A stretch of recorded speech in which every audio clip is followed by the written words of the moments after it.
It's fun.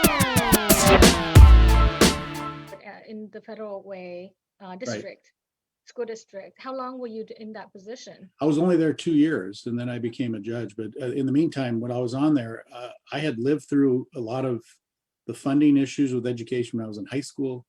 I wrote about it in college. And then I actually, the first night I was on the school board, we had to cut 29 librarians.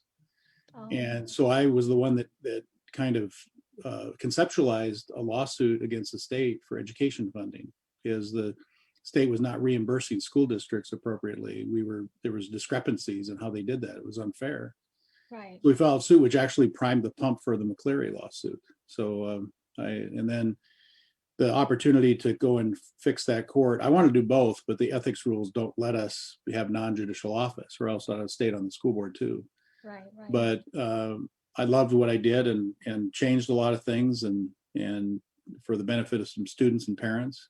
Mhm. And when I was on that board in a very short period of time, and then, but I love what I do now. But I for my colleagues, and there's just not enough support for the trial courts and at the Supreme Court level, and I want to see that change. But Right, do yeah. you want me to tell you that story about what changed my life? Yeah, I would love to. Yeah, Please. I was handling a case involving a wrongful death where my client had killed a 12-year-old kid, and so he was being sued by the parents. And it was a case where there was really no liability because the child was on a bicycle on the shoulder out on a country road, and my client tried to go around him and went to the middle of the road and just gave him enough room. And then the 12-year-old veered in front of my client. He tried to avoid hitting, but couldn't stop, and ended up actually turning its truck over on its roof, trying to avoid, went into the ditch to try to avoid it. He killed the kid, and the parents wouldn't settle, wanted to settle for the policy limits plus my client's assets, his house, all his assets. And the insurance company was offering a fraction of the policy limits, right? Because there was no liability. So we mediated.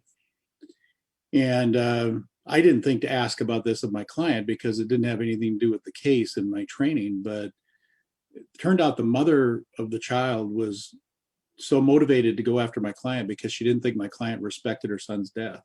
Right. Well, it turned out my client piped up in the room and said, actually, I wanted to talk to you, but the school chaplain said it wouldn't be advisable. I went to the funeral and stood in the back, and I planted 2 trees at your son's school in his honor. Wow. And when the mother heard that, the case settled immediately for the insurance company's offer. All she wanted was dignity and respect, and have her son's death acknowledged, that his life meant something. And in the systems, we create these kind of divisions where we don't really let people heal and solve problems, and we end up causing more, especially in the area of family law, criminal law, and then a lot of lawsuits. And so I wanted to see us change the system so that we're more in problem solving mode for people, more kind of getting things focused on the people we serve first, and then our rules and our dogma second. In other words, try to get people to try to build Work together. an ethic where we're looking at solving problems, because we're supposed to be the peacekeeping branch of government. We're supposed to keep society moving. In a lot of ways, we bog it down with a lot of our rules and how we approach, especially in family law. I don't know if you have friends or anything that have ever been through a divorce, but it's already gut churning enough, and then the system itself turns into a meat grinder.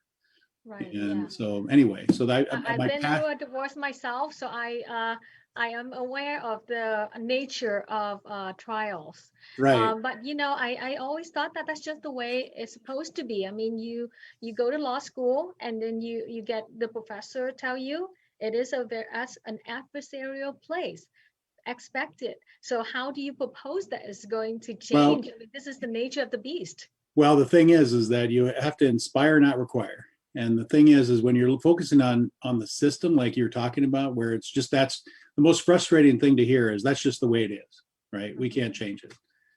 But if all of a sudden I see myself as somebody, as a lawyer, when I'm being trained and otherwise, as somebody that's a facilitator of peace, as a facilitator of solving problems, rather than an instigator of dispute, then all of a sudden the whole dynamic changes, because now all of a sudden the two lawyers are working together to try to get Right. you through that tough time, instead Right. of trying to work alone, pitting both of you against each other, right? Right. Because that's what ends up happening. And so it comes, you're exactly right. It comes in the training, but also comes in the structure, how we structure our rules.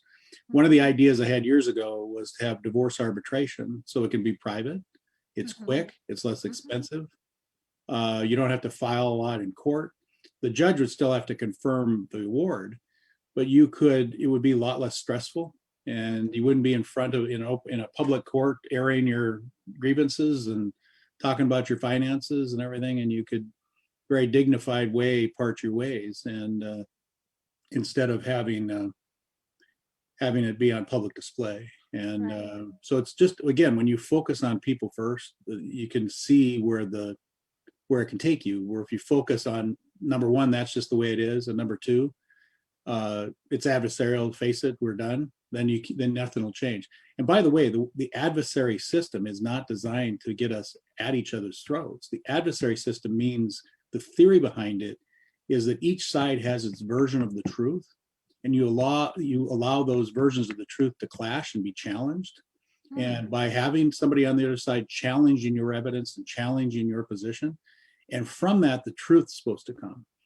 And it all breaks down if we don't focus on trying to find the truth. If we focus on just winning like it's a sport, right? Then the whole system breaks down, and you feel, and again, I don't want you to have to go through what happened in your divorce, but you feel at the end sometimes that you've been through the ringer when you're trying again to just have a problem solved and an issue resolved in your life. And so when it becomes adversarial in the strict sense, where it's a contact sport, then you end up doing injustice a lot of times instead of justice, versus if it's a problem solving mode, put the dignity of the people first. And then all of a sudden it becomes,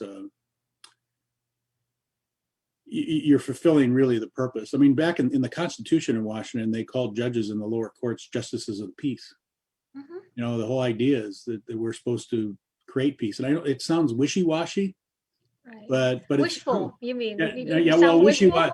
wishful? No, it sounds, people think, well, that sounds kind of soft. That sounds Right. liberal. That sounds whatever word you want to put on it. But it's just reality. I mean, for yourself and for me, what do we crave? Dignity, respect, Right. self-worth, all those things. And what makes it any less different when we're trying to resolve some of the most difficult things in our lives, whether it's family law or a personal injury case, or if we're charged with a crime, or if we're the victim of a crime.